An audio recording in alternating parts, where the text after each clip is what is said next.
உங்களுடன் ஸ்டாலின் என்ற பெயரில் அரசு ஊழியர்களை வைத்து பிரச்சாரம் செய்து வருவதாக திமுக அரசு மீது எதிர்க்கட்சித் தலைவர் எடப்பாடி பழனிசாமி குற்றம் சாட்டியிருக்கிறார்.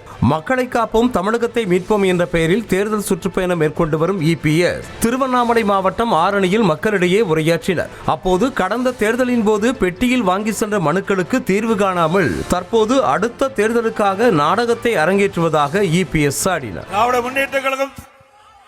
2021 சட்டமன்ற பொதுத் தேர்தலின் போது கொடுக்கப்பட்ட வாக்குறுதி 98% நிறைவேற்றப்பட்டதாக ஒரு பச்சை பொய்ய சொல்லிட்டு இருக்கார்.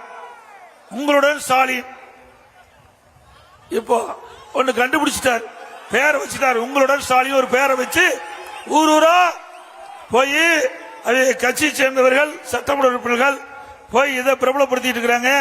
இதுக்கு அரசு ஊழியர்களை பயன்படுத்தி வீடு வீடா போய் இதுல 46 பிரச்சனை இருப்பதாகவும் இந்த 46 பிரச்சனையை நீங்க சுட்டி காட்டினா அதை உடனடியா இந்த திராவிட மாடல் அரசு சம்பந்தப்பட்ட அதிகாரிக்கு சொல்லி தீர்வு காணப்படும் என்று ஒரு பொய்ய பகிரங்கமா சொல்லிட்டு இருக்கார்.